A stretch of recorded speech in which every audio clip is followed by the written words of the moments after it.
શિયાળામાં જ્યારે કડકડતી ઠંડી પડતી હોય ત્યારે ગરમા ગરમ બાજરીના રોટલાની સાથે જો ભરેલા રવૈયા બટાકાનું શાક મળી જાય તો ઇટ્સ અ ગુડ કોમ્બિનેશન. જમવાની ખૂબ જ મજા આવે.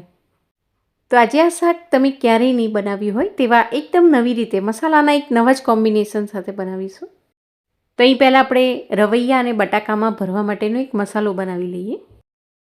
અહીં મેં અડધો કપ જેટલા લીલા તાજા વટાણા લીધા છે અને વટાણાની સાથે અહીં આપણે સ્વાદ પ્રમાણે આદું અને લીલા મરચાં મિક્સ કરી દઈશું. તમે જો લસણ ખાતા હોય તો આની સાથે તમે લીલું લસણ પણ લઈ શકો છો અને આની સાથે બારીક સમારેલી થોડી કોથમીર પણ લઈ લઈશું. બિલકુલ પાણી નાખ્યા વગર આને આપણે થોડું કોર્સલી ગ્રાઇન્ડ કરી લેવાનું છે. મિક્સરને વચ્ચે વચ્ચે બંધ કરીને આ રીતે મેં એકદમ રફલી ચોપ કરી લીધું છે. વટાણા છે જો એકદમ ક્રશ થઈ જશે તો આ પેસ્ટ છે એ થોડી ચીકણી બની જશે. આ રીતે આપણે થોડું કરકરું જ રાખીશું. ચીલી કટર કે પછી ચોપરની અંદર પણ તમે આને ચોપ કરી શકો છો. તો અહીં લીલા વટાણામાં આદુ મરચાં અને કોથમીર મિક્સ કરીને આ રીતે એક ગ્રીન પેસ્ટ તૈયાર કરીશું. હવે સ્વાદ પ્રમાણે મીઠું મિક્સ કરી દઈએ. મેં અહીં 1 ચમચી લીધું છે. સાથે અડધી ચમચી હળદર, 1 ચમચી લાલ મરચું પાવડર, 1 ચમચી જેટલું ધાણા જીરું લઈશું અને અડધી ચમચી જેટલો આપણે ગરમ મસાલો લઈશું. રવૈયા સ્વાદમાં થોડા તુરા હોય છે એટલે એનો ટેસ્ટ બેલેન્સ કરવા માટે હું અહીં અડધી ચમચી જેટલી ખાંડ લઈ લઉં છું. સાથે 1 મોટી ચમચી જેટલા તલ લઈશું અને 2 મોટી ચમચી જેટલો આપણે સિંગદાણાનો પાવડર પણ મિક્સ કરી દઈશું. એનાથી શાકનો રસો છે એકદમ ઘટ્ટ બનશે. અને ખટાશ માટે આપણે અહીં અડધું લીંબુ નીચોવી દઈશું. રવૈયા ભરવા માટેનો મસાલો આપણે એકદમ સિમ્પલ મસાલાથી જ બનાવતા હોઈએ છીએ.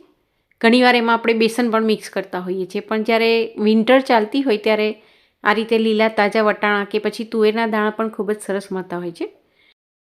તો તમે આ રીતે વટાણા કે પછી તુવેરના દાણા મિક્સ કરીને મસાલો તૈયાર કરશો તો એનાથી શાકનો ટેસ્ટ બહુ જ સરસ બને છે.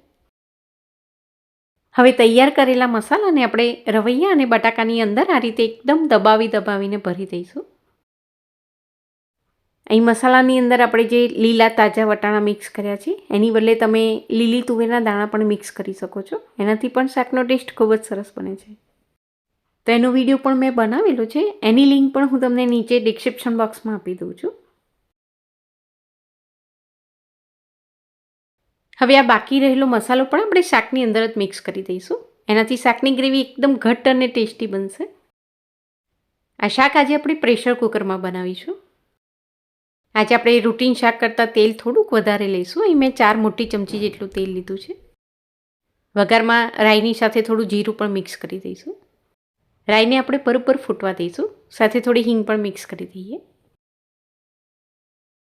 થોડો મીઠો લીમડો નાખી દઈએ.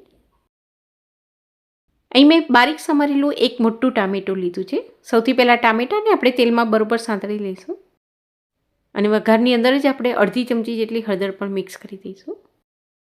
બિલકુલ લસણ કે ડુંગળીનો ઉપયોગ કર્યા વગર પણ તમે આ શાક બનાવશો તો પણ એ ખૂબ જ ટેસ્ટી બને છે.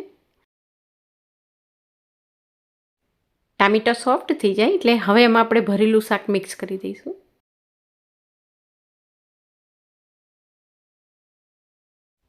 હવે આ સ્ટેજ પર આપણે ગેસને થોડીક વાર માટે એકદમ લો કરી દઈશું. અહીં એકદમ લો ફ્લેમ પર મસાલા બળે નહીં એ રીતે રવૈયા અને બટાકાને આપણે તેલમાં અડધી મિનિટ માટે બરોબર સાંતળી લઈશું. આ રીતે શાકને તમે 1 મિનિટ માટે તેલમાં સાંતળી લેશો એટલે મસાલો છે એ શાકમાં સરસ રીતે સ્ટીક થઈ જશે. પછી તમે એમાં પાણી મિક્સ કરશો તો મસાલો બહાર નહીં નીકળે. હવે આમાં આપણે જરૂરિયાત પ્રમાણે પાણી મિક્સ કરી દઈશું. હું આમાં 1 કપ જેટલું પાણી મિક્સ કરી દઉં છું. પાણી મિક્સ કર્યા પછી શાકને અહીં આપણે બહુ હલાવીશું નહીં. રવૈયા ભરતા જે મસાલો બચ્યો છે એને પણ આપણે અત્યારે શાકમાં મિક્સ કરી દઈશું.